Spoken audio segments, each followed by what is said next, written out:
Yeah, I mean, a 10,000-foot view of what happened. Bad on Tuesday, good on Friday, Saturday. Uh, I think there's a lot of things at play. We've played 10 of our last 12 matches on the road. So that's draining. Even when you're winning, it's hard every Thursday to be like, okay, we got to get back on a bus. We got to drive how far? We got to play in hostile environments over and over and over again.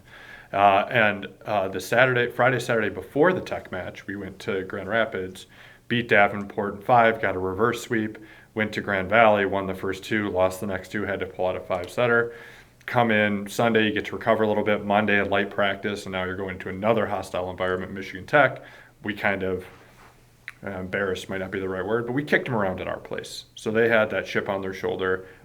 They played phenomenally. We did not show up, but it was not, even if we would have played well, it would have been a tough match the way Tech was playing. And then you have this moment where, Wednesday, how are we going to respond? Am I going to come in and kick them around, a team that's just been road warriors for the last month? Or do we say, that sucked, let's learn from it, let's get better, and let's turn it around? And that's what we did. So this time of year, the one thing I value more than anything is recovery time. So we don't practice on Sundays. Typically, we don't practice on Mondays. Even today, we're going very light, just to make sure their bodies are ready, right? It's not about, we're not going to move the needle a ton in terms of skill improvement, right? You got to stay fresh, you got to stay engaged, but you don't need to be beating them up right now. We've canceled all lifts for the rest of the year. And so I attribute Friday and Saturday a little bit to, hey, we recovered Wednesday, we recovered Thursday, and then we were ready to go on Friday. And we did a really nice job. Saginaw didn't perform particularly well on Friday, but we took advantage of that. And then Saturday was Wayne State Senior Day. They graduated 16 years, and I think there was a little bit of extra nerves on their part, knowing that it was their last home match with these seniors who've been a big part of their program. And we came in, we were laser focused, and we took it to them. So super happy with those results and the way they performed. And then the last thing I do want to touch on, I think the person that gets like the least credit, that deserves maybe the most credit, is Lauren Vandermortel and what she's done with our offense. We started the year with two setters with Kaylee Barlage and Lauren setting. And we decided to make the change to just having Lauren set. And the way she runs our offense, the things she's capable of doing, her strength to take an out-of-system ball and put it in system, is some of the most impressive skills I've seen in a setter in that position. And that position is a thankless position for the most part, because they're not getting the great digs, they're not getting the big swings, they're just the ones delivering the ball. But what she's done has been incredible, and we aren't in the position we are right now without her. And I think that's very important to acknowledge to everybody who watches us play, because it is something I don't think she gets enough credit for what she does. You have a draining stretch of the season like that. You guys are able to come back, have a set of home matches this weekend right before tournament play. I'd assume expecting a pretty dramatic bounce back from your team. Talk about this weekend. Yeah, so we play Purdue Northwest and Parkside, who are currently not playing great in terms of their record.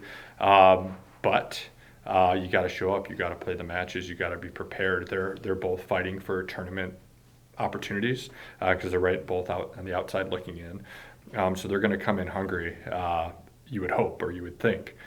So we got to show up. We got to be ready. Kind of similar to that analogy I used with Wayne State, having a little bit extra nerves because of Senior Day. We're celebrating our Senior Day on Saturday, and there are huge implications in the results this weekend, and we got to take care of business on our side of the net. And so it's going to be refocusing, being ready, and not getting too jacked up. We've been away from home for so long. We get a little bit of a home cooking crowd. We're going to have to manage that excitement a little bit. So we're not trying to hit the ball harder, serve the ball tougher, block better, just play our game. That's been our mantra from the beginning. Like before every match starts, the first thing I say is, work hard, have fun. Play within those parameters. Everything else will work itself out. But if you work hard and have fun, we'll find success, and that'll be the same messaging going into this weekend.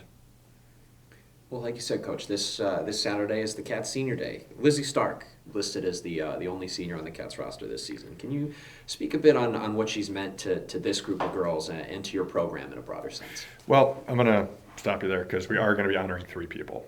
So Lizzie Stark is a 5th-year senior who is using her COVID year, so she is moving on. Maddie Crowley is in her 4th year. She has an additional year of eligibility, but has decided to graduate and kind of start the next phase of her life. Allie Yacko, our libero, is somebody who has another year of eligibility after her injury last year. Still a glimmer of hope that she'll return, and we're working on it. But all signs point to she's going to move on to the next phase of her life. And I support both Maddie and Allie's decision fully. We've had conversations about it. I understand where they're coming from. They understand where I'm coming from, and they have to do what's best in their best interest. That crew of people, and you can even throw Lauren, because Lauren is using her COVID year setter, so she'll be back next year. But that crew of people have been insanely special and have had a major impact in this program. Allie and Lizzie in particular are 2 of my first recruits I've ever gotten, and I reminisce about their visits often. We've had, funny conversations about things that have happened. But ultimately, from a fan perspective, what they've done on the court, I mean, you can't deny how special they've been. Lizzie and reaching 1,000 kills this year, Allie reaching 1,000 digs this year. Maddie, again, one of those unsung heroes that her freshman year, we thought she'd never play. Like, I'm being honest. When I recruited her, I was like, she's a role player. She'll come in. We'll see what she does.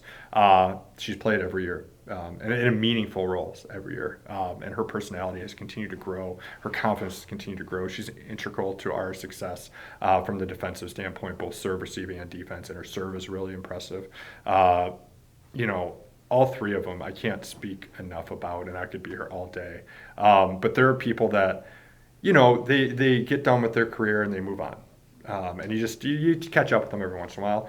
These 3 people, and I'll include Lauren into that lump because she deserves to be in that lump. Like, I think I'm going to probably reach out to them monthly, and I know they're going to be reaching out to me and following our results and want to know what they can do to help. And so they're really special people. They've been really special athletes, and really, really great ambassadors for what it means to be a student at Northern Michigan. Great grades. They're all involved in extracurricular activities across a broad spectrum of issues and topics that they are passionate about.